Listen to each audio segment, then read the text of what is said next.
Bonjour à tous, ici Maxime Bizot, fondateur de fiche-droit.com et on se retrouve aujourd'hui pour une nouvelle vidéo de droit constitutionnel dans laquelle on va parler des différentes formes de la démocratie. Alors juste avant, on va quand même rappeler la définition de la démocratie. La démocratie, c'est un système politique dans lequel le peuple est le titulaire du pouvoir. Un système politique dans lequel le peuple est la source du pouvoir. Mais pour autant, la démocratie, ce n'est pas forcément un système dans lequel le peuple exerce directement le pouvoir. En fait, il y a plusieurs formes de démocratie et c'est ce qu'on va voir maintenant dans cette vidéo. Une première forme de démocratie, ça va être la démocratie directe, dans laquelle le peuple va exercer directement le pouvoir. C'est-à-dire que le peuple n'élit pas de représentants pour exercer le pouvoir à sa place, il exerce directement le pouvoir en prenant lui-même les décisions. C'est cette forme de démocratie qui avait lieu à Athènes dans l'Antiquité grecque, puisqu'effectivement Athènes est, à partir du 5e siècle avant Jésus-Christ, une démocratie directe dans laquelle chaque citoyen peut participer à la vie politique de la cité et prend part à l'élaboration de la loi, sans l'intermédiaire de représentants élus. À Athènes, effectivement, tout citoyen majeur faisait partie de l'assemblée qui votait les lois. Le problème de ce système, c'est qu'il ne peut s'appliquer que dans un tout petit État.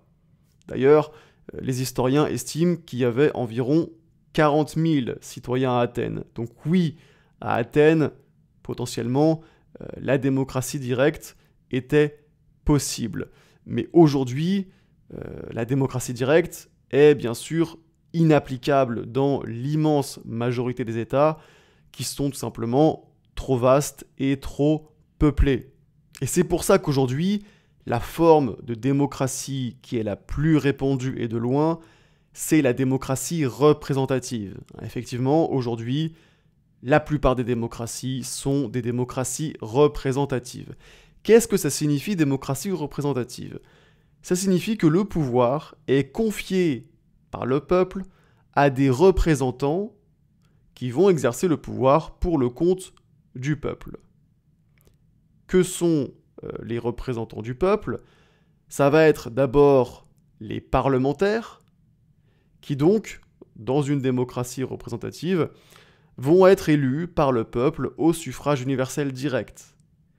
Et puis les représentants, ça va être aussi l'exécutif, qui lui peut soit être désigné par les parlementaires, dans un certain nombre de démocraties représentatives, l'exécutif est désigné par les parlementaires, mais dans d'autres démocraties représentatives, l'exécutif, il ne va pas être désigné par les parlementaires, il va être, tout comme les parlementaires, élu au suffrage universel direct.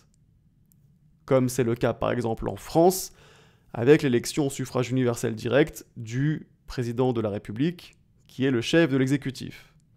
Donc retenez bien, dans une démocratie représentative, les parlementaires sont toujours élus au suffrage universel direct, et en ce qui concerne l'exécutif, il est soit désigné par les parlementaires, soit lui aussi élu au suffrage universel direct. Et donc, comme je vous le disais, la démocratie représentative, c'est la forme de démocratie qui est la plus répandue et de très loin. Mais il faut savoir qu'au-delà de la démocratie directe et de la démocratie représentative, on trouve une troisième forme de démocratie qui est la démocratie semi-directe. Et en fait, dans la démocratie semi-directe, ce qu'on va faire, c'est que, en quelque sorte, on va mixer la démocratie directe et la démocratie représentative.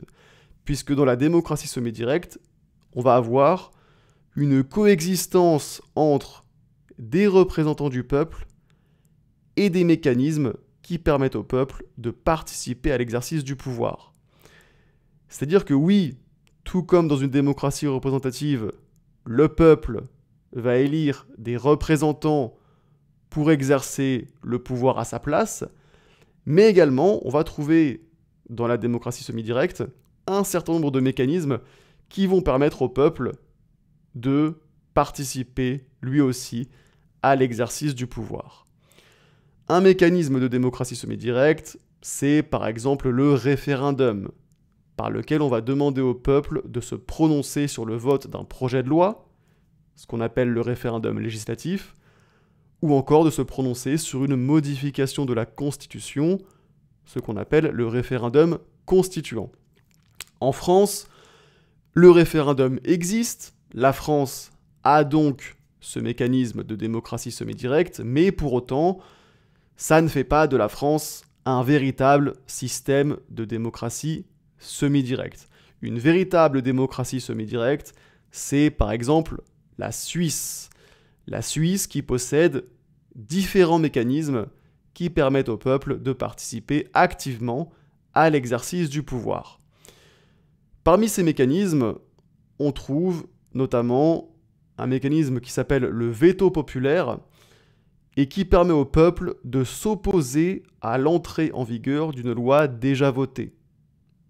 C'est-à-dire qu'on va avoir le Parlement qui vote une loi, mais ensuite, le peuple va pouvoir s'opposer à l'entrée en vigueur de cette loi, et pour ça, il faut une pétition signée par au moins 50 000 citoyens. Donc ça, c'est le veto populaire. Et puis, un autre mécanisme très intéressant en Suisse de démocratie semi-directe, ça va être l'initiative populaire. L'initiative populaire qui permet au peuple de demander l'élaboration d'une loi, et pour ça, il faut réunir 50 000 citoyens, ou bien le peuple peut aussi demander une modification de la Constitution, et pour ça, il faut réunir 100 000 citoyens. Et donc ça, l'initiative populaire, c'est un pur mécanisme de démocratie semi-directe, puisqu'effectivement, dans les démocraties représentatives, l'initiative de la loi n'appartient pas au peuple. Voilà donc pour les différentes formes de la démocratie. Cette vidéo est maintenant terminée, j'espère qu'elle vous a plu. N'oubliez pas de liker cette vidéo, ça m'aide à faire connaître mon travail à plus de monde. Et sur ce, on se dit à très bientôt pour une prochaine vidéo.